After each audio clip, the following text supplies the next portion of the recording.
আপনার বাড়িতে যে মুরগি আর মুরুগ আছে না, 10টা মুরগি আর একটা মুরুগ, কয়টা মুরগি? 10টা মুরগি একটা মুরুগ। সকালবেলা ফজরের পরে খালি খোয়ারার দোরটা খুলি দিবেন, কোন মুরগি চা চু করে শব্দ করে না। ওই একটা মুরুগে 10টা মুরগি ঠান্ডা করে। আর আপনি কেমন মারক, একটা পুরুষ হয়ে একটা বউকে ঠান্ডা করতে পারেন না? আমি কি ভুল করলাম কথা? রাইট কথা। খালি মুরুগ ছাড়ি দিয়ে দেখেন, কোন মুরগি চু চা শব্দ নাই, খালি রিম নাকি থাকে। আর আপনি একটা পুরুষ হয়ে কেমন মরদ, আপনি একটা বউকে ঠান্ডা করতে পারেন না? কেন আপনার স্ত্রী অলঙ্গপনা অবস্থায় লালমনিরহাটের মার্কেটে যাবে? কেন যাবে? প্রশ্ন জবাব দেন, কেন যাবে? আপনি কিসের মরদ? আর মসজিদে গিয়ে আল্লাহু আকবার, সুবহানাল্লাহ সুবহানাল্লাহ, আর ওনার বউ ভ্যানিটি ব্যাগ কান্দে নিয়ে লিপস্টিক ভালো ভালো করে রাখছে, নাকি একটা পেন্সিলের মতো উপরে ঘাই দিয়ে এক গ্লাস সাদা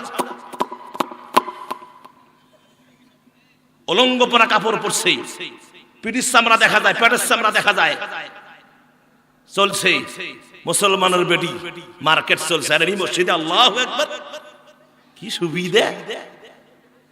এগুলোই হলো ওয়াজ। বিশ্বাস করেন, অধিকাংশ স্বামী স্ত্রীর কারণে জাহান্নামে যাবে, অধিকাংশ স্বামী স্ত্রীর কারণে জাহান্নামে যাবে, সে মুফতি হোক মুহাদ্দিস হোক যেই হোক না কেন। এগুলো সব ভাইরাল ওয়াজ। এই ওয়াজগুলো বেশি বেশি করা দরকার সমাজের মধ্যে, এই ওয়াজগুলো বেশি বেশি করে সমাজে করা দরকার। কথা বলে ঠিক কিনা? আমার সম্মানিত মুসলমানেরা,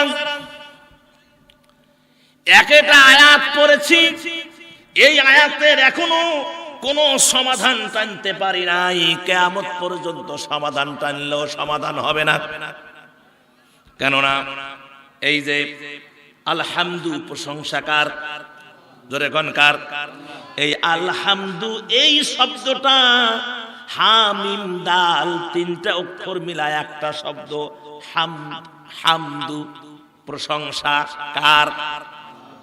নবীজি বলেছেন, আল্লাহ পাক কোরআনে বলেছেন, কুল্লাউ কানাল বাহরু মিদাদাল লিকালিমা, সুবহানাল্লাহ কোন না, আমার প্রশংসা তোমরা যদি লেখা শুরু করো, দুনিয়ার সমস্ত পানিগুলো যদি কালি বানাও, আর দুনিয়ার সমস্ত গাছগুলো কাইটা যদি কলম বানা হয়, আর যদি লেখা শুরু হয়ে যায় প্রশংসাকার আল্লাহর, একদিন কলম শেষ হয়ে যাবে, কালি শেষ হয়ে যাবে, আল্লাহর প্রশংসা লেখা শেষ হবে না।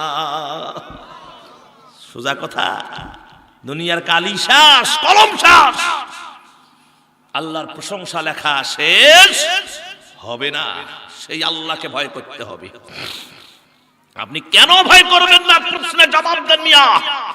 কেন ভয় করবেন না? আপনাকে কে সৃষ্টি করেছে? আল্লাহ ইচ্ছা করলে আপনাকে গরু বানাতে পারত, মহিষ বানাতে পারত, ছাগল বানাতে পারত, দুম্বা ভেড়া বকরি উট বানাতে পারত, কুকুর শ্রীগাল বানাতে পারত। আল্লাহ সেটা করেন নাই, আল্লাহ মানুষ বানাইছেন। সুবহানাল্লাহ।